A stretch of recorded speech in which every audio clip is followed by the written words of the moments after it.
नमस्कार दोस्तों, कैसे हैं आप सब। आई होप आप सब बहुत ही अच्छे होंगे और जमकर पढ़ाई कर रहे होंगे। आज के इस वीडियो में हम हिस्ट्री यानी इतिहास के most VVI viral subjective question लाए हैं। Long type question 25 long type question जो कि आज के जेक बोर्ड एग्जाम 2026 के लिए बहुत ही इंपॉर्टेंट होने वाला है। 14 फरवरी को जो आज के होने वाला है एग्जाम, यहीं से आएगा एग्जाम क्वेश्चन, ठीक ना। आप सब देखना ना भूलिए। पहला प्रश्न है बहुत ही इंपॉर्टेंट और वीवीआई प्रश्न है, ठीक ना।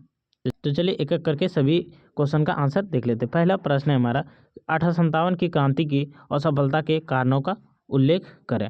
ये मोस्ट इंपॉर्टेंट और वीवीआई प्रश्न है। तो चलिए इसका उत्तर जो है बहुत ही ईजी और सरल लैंग्वेज में बताते हैं। 1857 की क्रांति ही असफल रही, इसका मुख्य कारण एकता की कमी थी। सभी भारतीय राजा और नेता एक साथ नहीं थे। दूसरा है, पूरे देश में नहीं फैल पाए। ये जो आंदोलन था 1857 क्रांति का, वो पूरा देश में नहीं फैल पाया। दक्षिण भारत और पंजाब के कई क्षेत्रों में अंग्रेजों का साथ दिया। दक्षिण भारत और पंजाब का कुछ क्षेत्र क्या है, अंग्रेज का ही साथ दिया। आगे बात करें तो विद्रोही के पास आधुनिक हथियार और संसाधनों की कमी थी, जबकि अंग्रेजों के पास संगठित सेना और बेहतर हथियार थे। अगला पॉइंट है कि कोई जो है स्पष्ट नेतृत्व नहीं था, कोई योजना नहीं था। अलग अलग स्थानों पर विद्रोह अलग अलग तरीके से हुआ। प्रचार और परिवहन के साधन अंग्रेजों के नियंत्रण में थे, जिससे वे जल्दी सेना भेजकर विद्रोह दबा सके। आगे बात करें, इन सभी कारणों से 1857 के तात्कालिक कारण सफल नहीं रहा। यहाँ से एक क्वेश्चन और पूछा जाता है, 1857 की विफलता के क्या कारण है या फिर 1857 के असफलता का क्या कारण है। दोनों का एक ही आंसर है। अगला प्रश्न है प्रश्न नंबर 2। प्रश्न नंबर 2 है कि सविनय अवज्ञा आंदोलन के कारण और परिणाम का लिखिए। अब बहुत ही इंपॉर्टेंट और वीवीआई प्रश्न है, ठीक। तो चलिए उत्तर देख लेते हैं। सविनय अवज्ञा आंदोलन 1930 में गांधी जी ने शुरू किया था। इसका मुख्य कारण था अंग्रेजों की दमनकारी नीति थी, साइमन कमीशन का विरोध, नेहरू रिपोर्ट की अनदेखा और पूर्ण स्वराज की मांग करना। आगे बात करें, अगला पॉइंट है, नमक कानून भी एक बड़ा कारण था। अंग्रेजों ने नमक पर कर लगा दिया था, जिसे गांधी जी ने डांडी मार्च के कारण नमक को कानून तोड़ा। आगे बात करें, इस आंदोलन में लाखों लोग शामिल हुए थे। महिला, किसान और छात्र भी भाग लिए थे। परिणाम स्वरूप अंग्रेज को गांधी इरविन समझौता करना पड़ा। गोलमेज सम्मेलन आयोजित हुआ। इस आंदोलन ने भारतीयों में स्वतंत्रता की भावना मजबूत किया और अंग्रेजों पर दबाव बढ़ाया।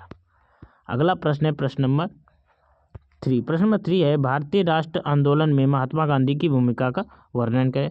मोस्ट इंपॉर्टेंट वीवीआई प्रश्न है। तो चलिए उत्तर देख लेते हैं। महात्मा गांधी भारतीय स्वतंत्रता आंदोलन के सबसे बड़े नेता थे। उन्होंने सत्य और अहिंसा को अपना हथियार बनाया था।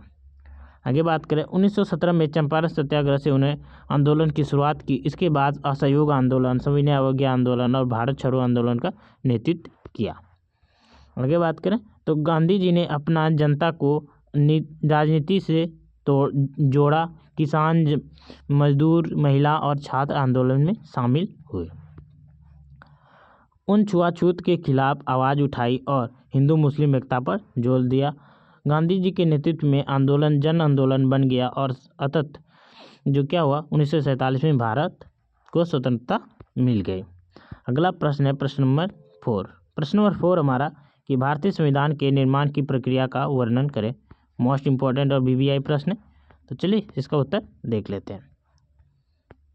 पहला है, भारतीय संविधान का निर्माण 1946 में संविधान सभा के गठन से शुरू हुआ। संविधान सभा में विभिन्न परतों के प्रतिनिधित्व शामिल थे। आगे बात करें, 9 दिसंबर 1946 को पहली बैठक हुई। डॉक्टर भीमराव अम्बेडकर को प्रारूप समिति का अध्यक्ष बना दिया गया। आगे बात करें तो संविधान बनाने में लगभग 2 वर्ष 11 महीने 18 दिन लगे थे। कई विषयों पर गहन चर्चा हुई। 26 नवंबर 1949 को जब संविधान अपना बनकर तैयार हो गया और 26 जनवरी 1950 को लागू कर दिया गया। अगला है हमारा, भारतीय संविधान दुनिया का सबसे लंबा लिखित संविधान है। इसमें मौलिक अधिकार, कर्तव्य और नीति निर्देशक तत्व शामिल है। यह संविधान भारत को एक लोकतांत्रिक और गणतांत्रिक देश बनाता है। अगला प्रश्न है प्रश्न नंबर 5।